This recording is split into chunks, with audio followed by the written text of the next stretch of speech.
Hello, good morning or good evening, wherever you are in the world. Thank you for joining us.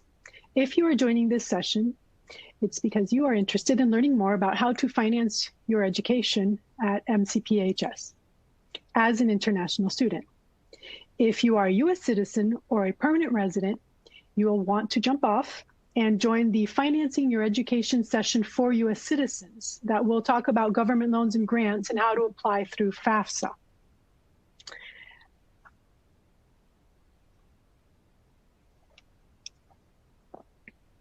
My name is Ita, and my role at MCPHS is to assist international students so they can have a successful experience at MCPHS before their studies, during their studies, and after graduation.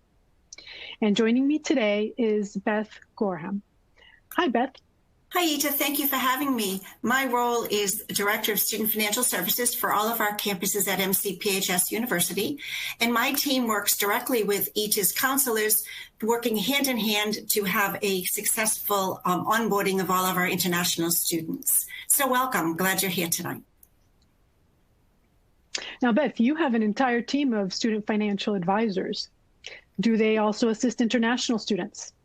Yes, Ita, all of our students have a SFS advisor assigned to them, and that information on who is on our website, but they are experts in the field of counseling international students on what are the best options available for them. And every day there's more and more availability on financing options. So I'm happy to be here tonight to speak with that. Well, we really appreciate your presence here, Beth.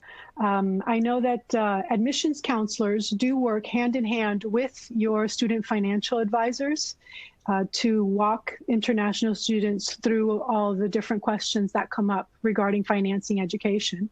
I would say that the admissions counselor is the very first contact for students at this stage. And then any questions that the admissions counselor, the student's admission counselor can't answer, then we pull in your team. But as the student progresses through their studies at MCPHS, I think they have regular meetings with their student financial counselor. Is that how it works? That's correct, Ita. Once the student is actually here, whether it be remote or on campus, the handoff is seamless, and SFS takes over, and they have one-on-one meetings either in the office or by the phone or even Zoom meetings, whatever the student prefers, to work out all of the details on how to finance and keep their account in good financial standing. Now, before we dive into the session, Beth, just a little housekeeping for the students. I did want to point out on the bottom right hand of your screen, you have a chat button. If you have any questions while we're talking, we do have staff who is managing the chat box, and Beth and I will be joining the chat box at the end of the session after we're done talking to continue answering questions. So make sure and take advantage of that chat box button on the right lower side of your screen.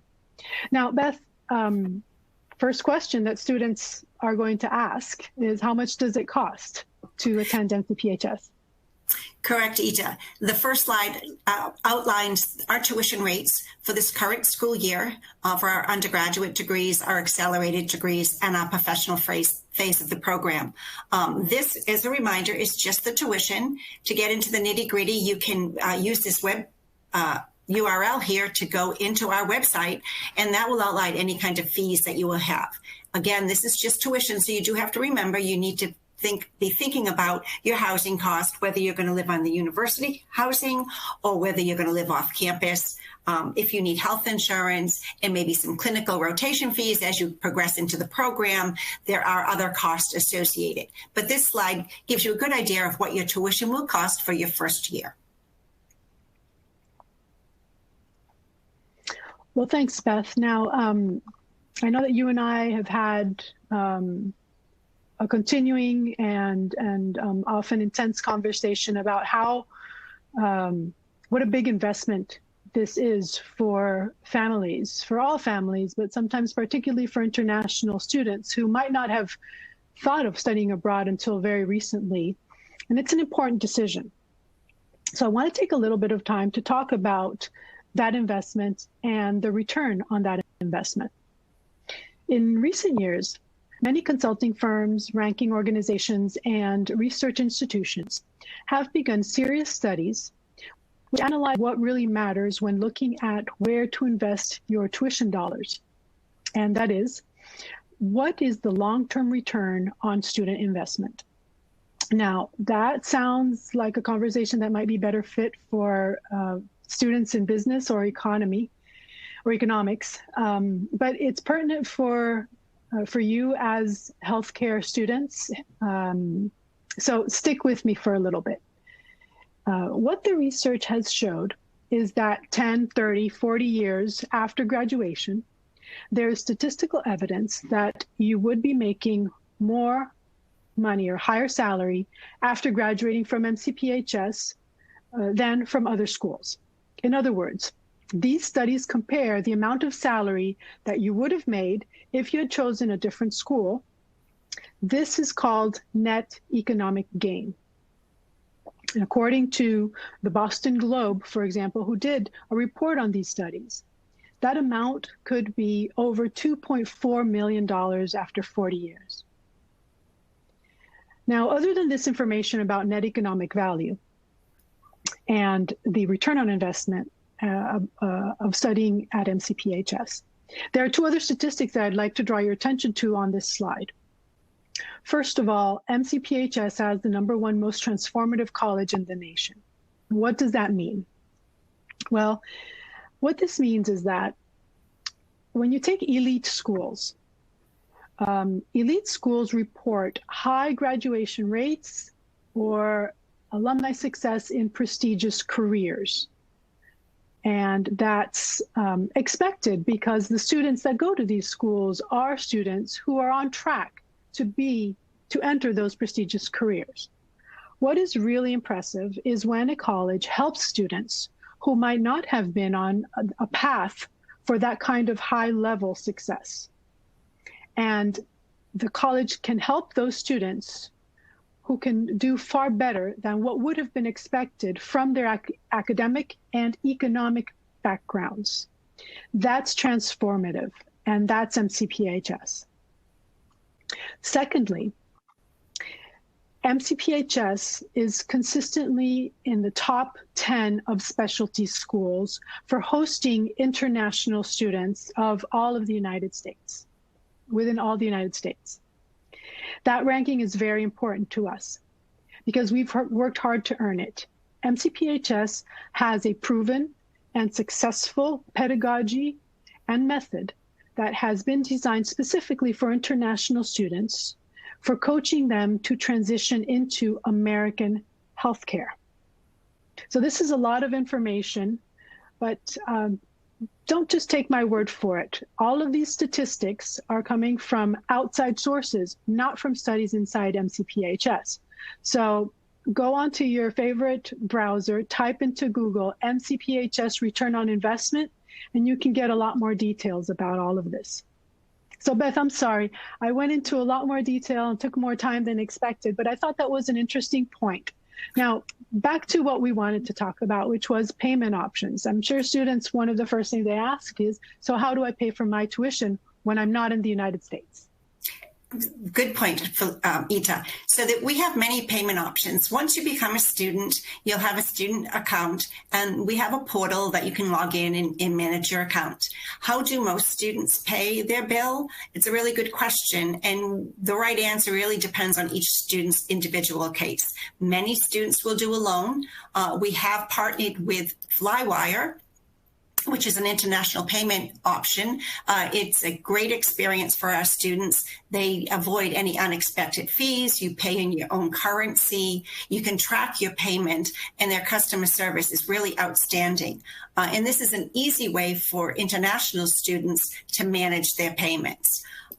We also have private student loans. Now, this is not just for U.S. students. We now have having lots of students be able to borrow in their own country. We have seen India, for example, China, Canada, put resources for students in place now so they can actually borrow right from their own country. Things are getting a lot easier. They are you are eligible to borrow in the United States, but you would probably need a U.S. cosigner to get the loan approved. There's a lot of information on this slide right here, but it's something that you could refer back to if this is an avenue that you and your family decide that you want to pursue. But again, our SFS counselors would be happy to walk you through the process and have that discussion on what works best for you and your family when you're trying to make the decision. Outside scholarships, we recommend that every student research outside scholarships. This is something that maybe will go towards your tuition, or maybe it's just going to be money that's going to help you with your books and supplies. Where do you find outside scholarships? Like Ida says, pick up your favorite search engine and type in outside scholarships for the health field. See if there's some organization that your family may belong to that may be giving out funds to graduating high school seniors, to see if there is money out there for you to help finance your education. There's also, as I refer to the Student Account Center, this again is a lot of detailed information, but it's a way for you to manage your account. Everything is done online, so it's very easy, not being in this country, to do everything remotely. We can seamlessly get you into your right portals so that you can manage your student account once you're a student here. I think Ita might have mentioned health insurance, or I did in the beginning. Health insurance is required for all students in Massachusetts. And this is something that can be waived if your family has you on a policy. But if you do not, you will be buying health insurance every year as required by the state law. And for information on that, we do have the URL right here that you could click and see if the plan that your parents have you on, or you have yourself, is good enough to not need to purchase the health insurance. But if it's not, you would need to purchase health insurance, and you can fill out a waiver if you do have health insurance. You may be thinking, well, when do I have to pay? We have 3 deadlines because we do bill by semester: fall, spring, and summer, depending on what semesters you're enrolled in based on your program. And what we mean by this deadline is that you have to have your financial plan in place. If you are doing a payment plan and you are going to spread your payment out by 5 payments, it needs to be in place by August 1st for the fall semester. If you're going to do a loan through your home country or through the United States, you would have to have that application in the process by the state, so that MCPHS would know, okay, this is the financial plan for this student. They have the resources to figure out what they're going to do for fall, spring, and summer. We always recommend that you try to look at the big picture. If you're borrowing a loan, to do it for the whole year and not have to do it every semester. But again, you can work with your admissions counselor as well as with your SFS counselor to go through all of those details. Beth, can I just ask a question here? I know that students do worry about having to pay that big bulk of the tuition before August 1st or before that deadline. And I know that your team works very often with international students in order to, as you mentioned, have the payments spread out through the semester. Could you just give us a little bit more detail about how payment plans work? Sure. A payment plan would be taking your fall bill and dividing it into 5 equal payments. You'd start paying your bill in July, and you'd pay it right through November 1st, the first of every month. And that's all done electronically. You just log into your student account and you make the payment, whether it be, you're debiting your savings account or you're paying by a credit card, however you're deciding to pay your monthly bill, whether it's from savings, and you'd pay that monthly. Which is just a nice way to manage your money. And then you start right up again for the spring semester. So if you're enrolled in an accelerated program in school, fall, spring, and summer, you're making a payment every month for the 12 months. If you're just in school for the fall and spring, you're making a payment for 10 months, 5 for the fall, 5 for the spring. So it's a nice way to manage your money. And again, you can do that from anywhere because you're not having to come to the campus to make a payment. You're just logging into your student account and making your payment. Thanks for that clarification. I think that's very helpful for the students. Now, we didn't talk about scholarships or MCPHS scholarships. You talked about outside scholarships, but I do want to confirm that MCPHS does offer scholarships to international students. We didn't get into it in this session because there's a session specially for that topic that's going to take place tomorrow evening at 6 p.m. Eastern Standard Time. So it's called Scholarships 101, and make sure to join the Scholarships 101 for international students, not the one for U.S. citizens, because the information is different. Now, I'm sure that I see already that in the chat box, there are a lot of questions that have come through, and you might have a lot more. We already gave you a lot of information, but your questions might be more specific to your situations. We're happy to try to answer all of them. So again, that button on the lower right-hand side, please go ahead and use it. Join the chat box and share your questions. Beth and I are going to stay on a little bit to try to answer all of the questions. But before we go, I did want to point out that in the upper left-hand corner of your screen, there is another button that takes you back to the landing page of our open house. And on that landing page, you're going to be able to see all of the upcoming events. Other than the scholarship session, I want to point out the student and alumni panel that's happening, because there will be an international student on that panel that I think you're just going to love and don't want to miss. So thanks so much for attending this session. Thank you. It was a pleasure to be here this evening. And everyone have a good evening. Have a good day wherever you are. We'll see you soon. Bye-bye. Bye.